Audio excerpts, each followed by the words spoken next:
Hola, mi nombre es Carlos Arturo Ochoa Vargas del Grupo 1 de Epistemología. Les voy a contar un poco sobre la vida de Gastón Bachelard.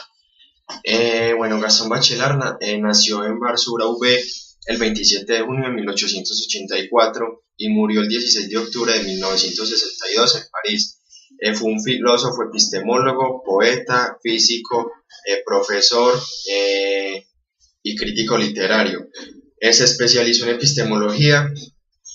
Estudió también la imaginación poética de la relación en los cuatro elementos, que plasmó en obras como el psicoanálisis del fuego, el agua y los sueños, y la poética del espacio, que más adelante les voy a hablar un poco más sobre esto.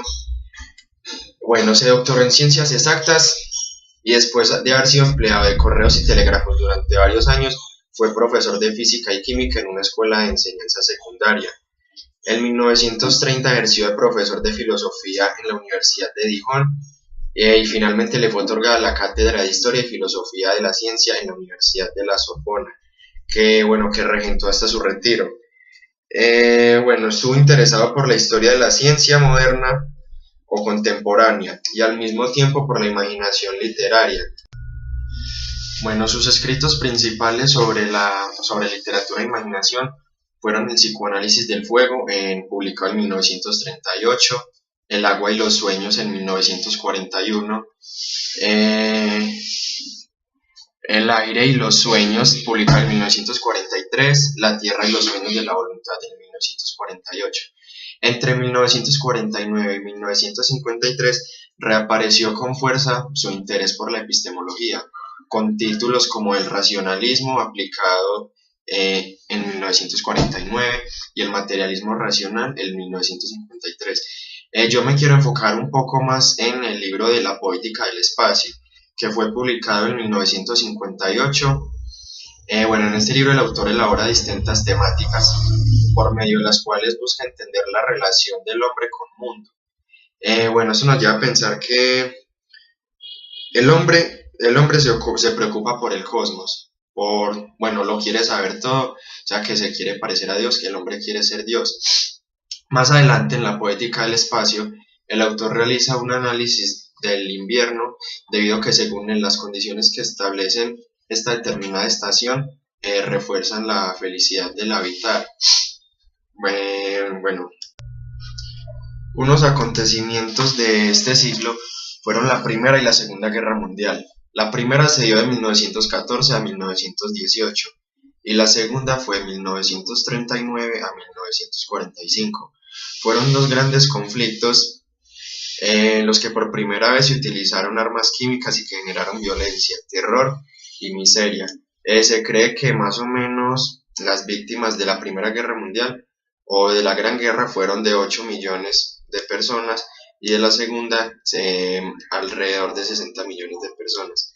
La Primera Guerra Mundial, que tenía pensado acabar con algunas guerras, dio origen a muchas más.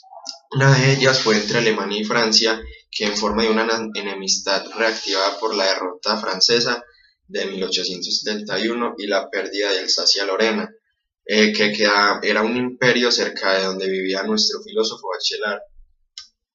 Y la segunda se suele situar en el 1 de septiembre de 1939, con la invasión alemana a Polonia, el primer paso bélico de la Alemania nazi en su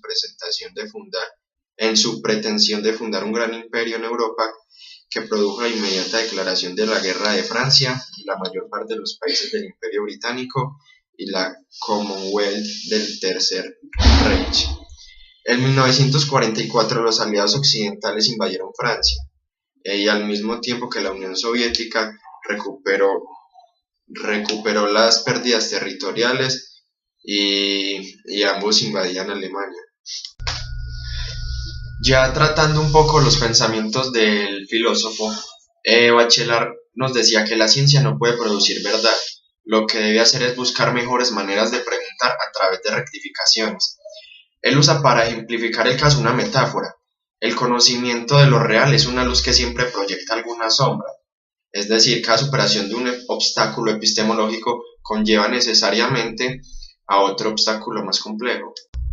Otro de los temas que trataba Gastón Bachelard era el espíritu científico, sobre el cual nos deja una tarea, que es separar los fenómenos y ordenarlos en serie. Al ordenarlos en serie se refiere a las experiencias. Bueno, cuando se cree que se ha llegado a lo concreto, no hay nada más que cuestionar sobre los fundamentos del fenómeno. Porque se considera que se ha construido las bases por las que todo el pensamiento científico debe pasar y ahora solo debe sostenerse.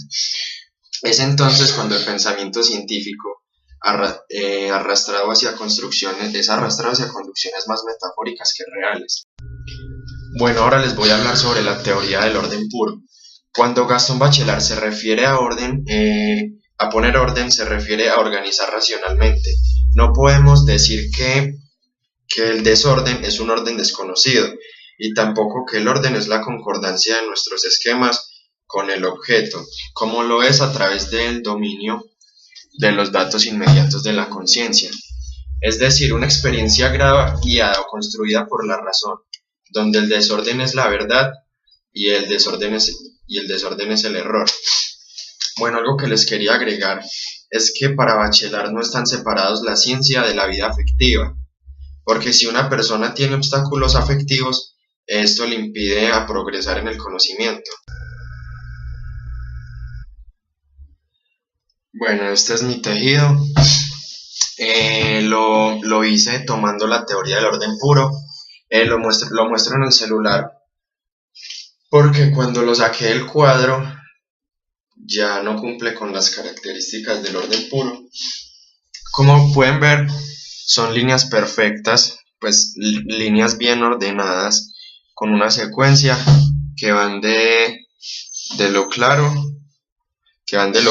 a lo oscuro.